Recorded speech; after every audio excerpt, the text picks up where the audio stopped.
Ladies and gentlemen, welcome to crickline24.com. Today we're going to discuss about the second ODI between West Indies and England, who is going to held in Sir Vivian Richards Stadium in Antigua and Barbuda. Today, to discuss about the related things and some important details, we are welcoming Mr. Abdullah Migdad. Mr. Migdad bhai, welcome to crickline24.com. Thank you very much for giving me a chance. Absolutely. Migdad bhai, you know that in the first ODI where West Indies totally dominated England, they have beaten them by 8 wickets thanks to a special innings by Shea Hope of 92 and a special bowling performance from Gudakesh Muti, who took 4 wickets and has been awarded the man of the match. So in terms of England, it was the first match of their trip to West Indies. So I think they were a little bit struggling with the coping up with the conditions. So what is your take about England's loss and West Indies win? Absolutely. Well, you have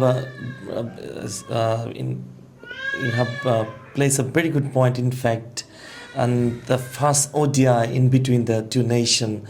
I mean, as a host nation, West Indian performed magnificently in the first ODI. And you talk about their batting performance when with the courtesy of the opponent team skipper and English losing the toss and got the opportunity to bat first in his score, and relatively lower par or below par, I mean just less than 200 runs or just over 200 runs really. And you know that it was a truncated match due to rain or bad weather. And in fact the match was a brilliant show. We saw in fact from Evan Lewis scored just short of 100. I mean more than 90 runs, smashing in 6 sixes. I mean 6 maximum and 5 boundaries as well. And he played a brilliant innings, we can say. And similarly, Gudakesh Muti, we talk about and who awarded man of the match and really bowled nicely because on one stage of the match and a partnership in between English skipper Leon Livingston and another pair, and that time he made a number of breakthroughs. I'm talking about the Gudakesh Muti, and as a result, and they strongly I mean whenever they tried to score bigger, I mean after building up some partnership in the middle, but finally they managed to restrict English within a marginal total and a below par than normally what happens at Antigua and Sir Vivian Stadium. And similarly, but we can say that we haven't got anything positive from English bowlers as well, where a domination we saw from West Indian batters, especially the top order, flashed themselves with a heavy flourish really, and exactly their dominating side for first ODI. And hopefully today be the second ODI where English have a chance really to make a strong bounce back. Otherwise the series would be one-sided affair really. Excellent analysis, Migdad bhai. I have another question that in this England side, some key players like Josh Butler, Joe Root, Mark Wood, and Chris Oakes are missing. 4 debutants are playing on the first ODI. Do you think the new players who came to the squad, who came to the starting 11, were some sort of nervous, or they were some sort of lacking the precision of performance? Or do you think that the missing of those 4 players are one of the reasons behind the loss of England? Yes, exactly. But you know, the interim coach of England, Marcus Trescothick, said in that analysis, post-match presentation, it was really, and that time he depicted, he reckoned number of times the 4 debutants played that match, and they were not accustomed to the new condition.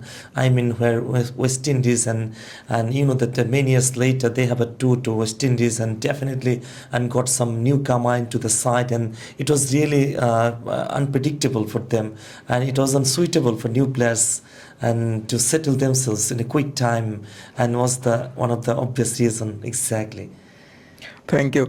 And another question to you is that Uh, After the post-match presentation, the man of the match award winner Gudakesh Moti was saying that the pitch was offering a little bit spinning, and he got the advantage from the pitch and got 4 wickets, which helped him to win the man of the match award. And if we think about the England spinners, particularly Adil Rashid, who could not manage to offload that kind of performance, that kind of aggression, and also other England bowlers who were failed to take England, West Indies wickets and put pressure on the West Indies batsmen. And what we saw that Shea, particularly Evan Lewis, who scored 92 runs and was furious, and he was smashing sixes, as you mentioned that he hit 6 sixes.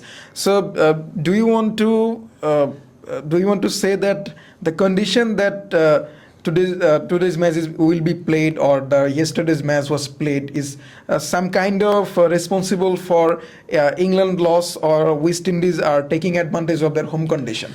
Exactly. Every time we see that home side normally and arranges like this sort of condition, that would be a favorable zone for the bowling unit, for the batters as well, and whatever the condition says. And you know that today is the 50% chance of rain. We got the prediction earlier from the second ODI, and definitely you made a good point that how English bowler bowled, in fact, while chasing West Indies batting second. You know that it was one kind of start-stop match really, but and rain truncated and as a number of time stopped, and due to rain, and as well as and in the middle, West Indian batters while batting second got enough time to rejuvenate themselves, to reunited themselves, and that the cause really, and getting that advantage, and that made them over the line quite easily.